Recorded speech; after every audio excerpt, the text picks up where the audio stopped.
Welcome to our community. Susie Thomas with you this morning. We are happy to have in the studio with us Jennifer Hill. She is a career coach. We're going to learn so much more about it, but so often it's so fun to identify interesting people in the community and find out what they do and how we can learn more about it. So good morning. Good morning. Thanks for having me, Susie. It's great that you can be here. First, Jen, what is a career coach? So oftentimes people, I will say, confuse it with life coaching, and it is not that. So I'm actually a board certified executive coach, and I have a lot of specializations that are associated with that. So business coaching, career coaching, executive coaching, leadership coaching. Specifically put, I identify what are the strengths within someone in the development opportunities, and we work on those together by identifying what are your values, what's your passion, what's your purpose, and then we come up with a plan together to ensure that your life is the most fulfilling it can be, whether it's in your professional or personal life. And I will say oftentimes they come right together. I was just going to say that. Is this, I know you say it's not life coaching, Right. but it sounds like a lot of what you're talking about kind of can merge over into life issues as well as career issues. Correct. Because as you know, anything that goes on at home does impact your workforce and vice versa. So, and when I say workforce, because I think about your team, not just you, right? But those who report to you or those who are around you, it impacts the culture of the organization or the culture of your home. So whatever you're working on, whether it's personal or professional, they often go together. I like to call it fluidity and not so much of the balance piece that people always look for. Who is this for? So my experience is I just hit my 800th individual that I've worked with, which is very, very exciting. Congratulations. Yes, it has been a whirlwind of an opportunity and an honor at that. So I've worked with individuals either that are individual contributors in organizations. I've worked with stay-at-home moms. I've worked with C-suite level executives that run Fortune 10 organizations. So all across the board. So it really is up to you. I mean, that's the one thing about being board certified or with the experiences that I've had is that I've had a lot of flexibility to work with different individuals. So it doesn't really matter where you're at in life. As a mom, I was never certified in this, but as our children were going through career choices, Yes. I remember just boiling it down to two questions. What do you love to do and what are you good at? Yes. Find something that merges those two things, and I think you found a career. How far off was I? That's a really good first step. I will say that. And as a mom too, brand new mom, that's one of the things that I'm even trying to find out in Davis now. What does he love? We were joking about he loves birds. So maybe we focus on birds, whatever that is. You have an ornithologist coming up or something like Exactly. that. Someone from the Audubon Society. And now, I mean, the world that we live in, it's so creative. It's so flexible. So really, you can be whatever you want to be, as cliche as that sounds. Oftentimes, we're making our own reality. We're making decisions or not making decisions, which that in and of itself is a decision. But whatever we decide to focus on can become our reality now. So we're not stuck sitting in an office chair from 8 to 5 or sitting in a production line anymore. There's so many more opportunities. We just have to find out what that means for us. I'm curious as to how you figured out that this was what you wanted to do, that this was your path. How did that happen? So I was in the mental health field for 8 years. I have 2 licenses in the state of Ohio, and I was working for an agency actually here in the Belden Village area, and I was seeing clients back to back to back to back, and I loved to see them get better. It was an amazing, amazing opportunity to see lives changed in the mental health capacity. However, I felt like I wasn't giving enough. It wasn't enough for me. I wasn't challenged enough. I found that it was becoming the same song and dance. And I was young when I realized this, and I thought, I better figure this out. And I actually just started dreaming. Just starting writing down what are the things that are important to me. What do I desire? What do I want? And I prayed about it. I said, I want to see what doors would open up, and I just had an open heart. And ironically enough, weeks later, I got recruited from a local CEO that runs a large global consulting firm. And he said, I see some talent in you. So I know that I got blessed and I was lucky, whatever you want to call it. However, I will say that the moment I started brainstorming and thinking about what energized me and what was a passion area for me, I started doing more research and looking and finding what is out there. And Google is a wonderful tool. It brings it all together for you. So then I learned about industrial organizational psychology, which is what this falls under, and the need that there is in this area, but also nationwide and really globally to find, specific coaches who know how to work with people. So using my skills from the mental health realm and my master's degree in counseling and human development, I'm able to build those relationships. And it just made sense to really go through that same journey that I experienced with my clients. So it may be focusing on a career or it may be leading an organization. So that leadership aspect of coaching is also a huge component of what I do. What happens if someone comes to you and you line it all out and you see what their strengths are, but what they really ought to be doing doesn't quite exist as a job? How do you gear them? What I'm just giving you that as a for instance. Sure. How do you begin to gear somebody? And is there always a perfect career at the end of that rainbow? So I think oftentimes we're always looking for a certain title, right? That it must be or it has to be A, B, or C. But oftentimes if we can find certain strengths within that person that match the characteristics of that job, maybe not every single characteristic is something that we love, but there are certain parts. What I always encourage people to do is to look outside of just your career. How else can you feel fulfilled?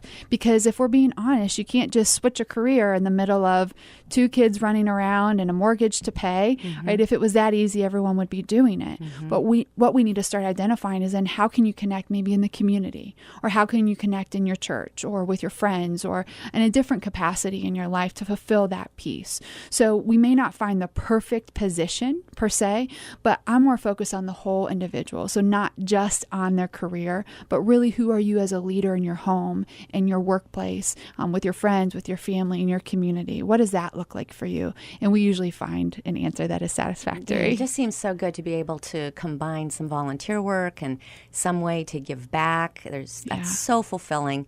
Or find ways to bring your strengths to a position, because maybe that position needs to grow to include some of the things that you can bring to the table as well. Yes. Seems like there'd be a lot of ways that this could be handled. Absolutely. Yeah. If you don't know how to communicate that information because you don't know yourself, that's often our first step.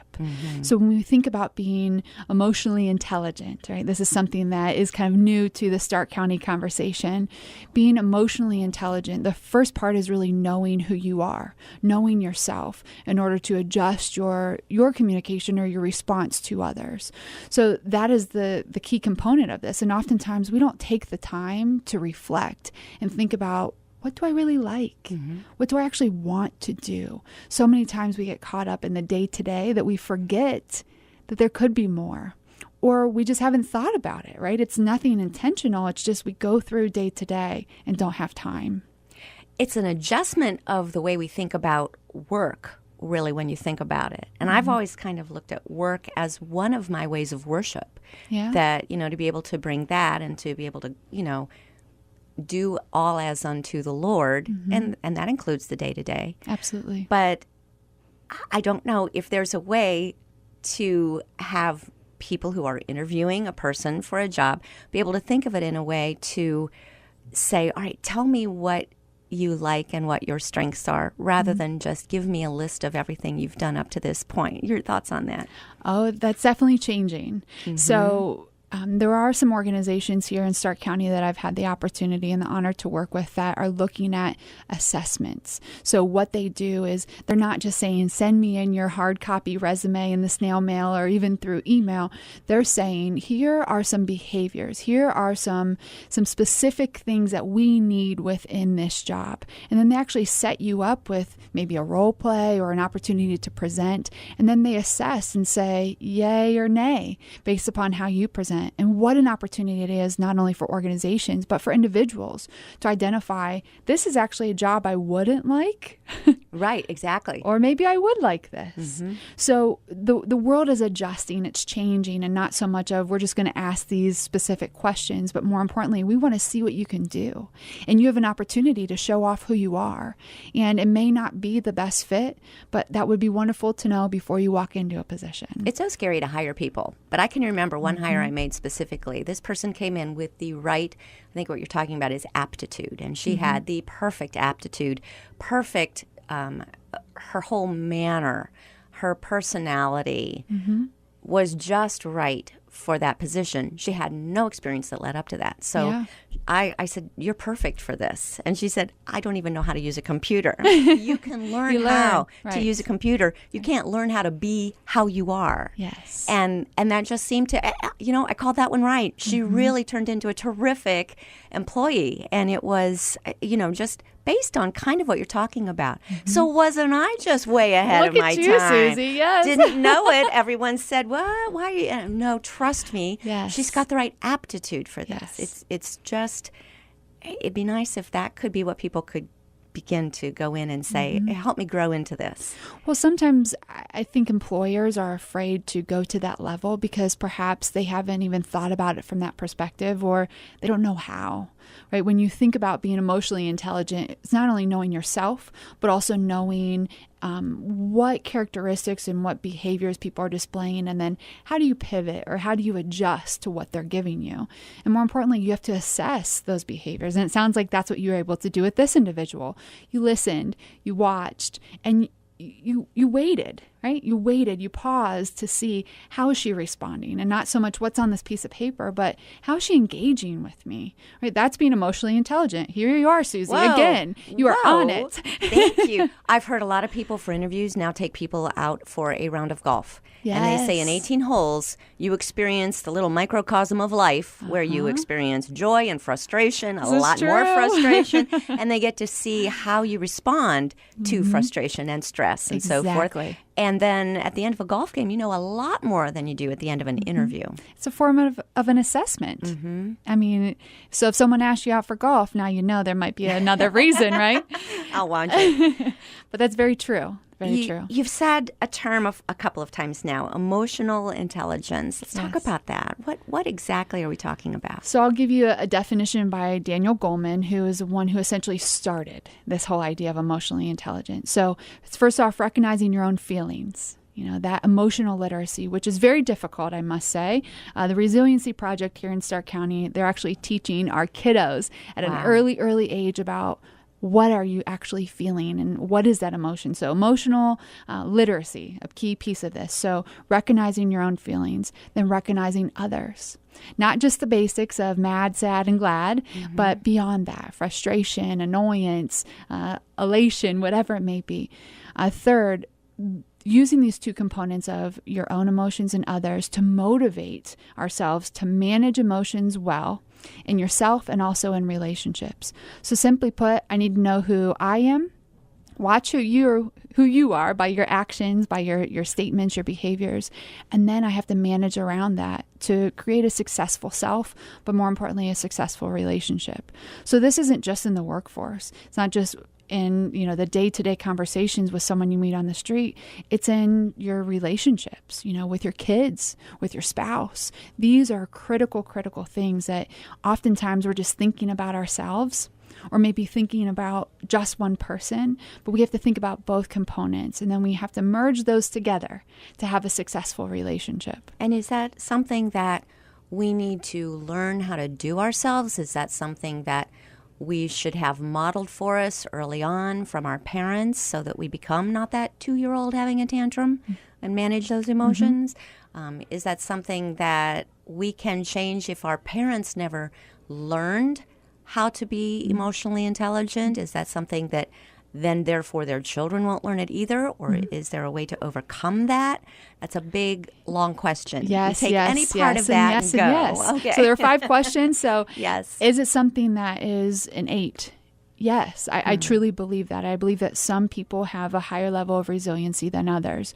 However, you can learn how to be more resilient, or in this case, how to be more flexible or understanding. You can build that empathy by what you see, right? So how are your parents? Do they have high EQ, as we call it? If they don't, that's okay. We can learn. Right? We have to watch, but more importantly, we have to listen to ourselves. We need to have some exposure and some experiences for us to really ingrain that into our day to day. So it does require, some basic education, but more importantly, more exposure and more experiences to really model and flex that emotional intelligence. And then we can teach our kids, which is a wonderful thing. So just because you haven't seen it or you have no idea what it is doesn't mean that you can't include it into your day to day. You might see it modeled in someone else and say, oh, that's my new role model, and kind of follow them. I kind of like the way they handled that. Right. And then kind of follow in their footsteps. Yes. We're speaking with Executive Coach Jen Hill, and we've got to take a short break. We'll be back after these words. You're listening to Our Community.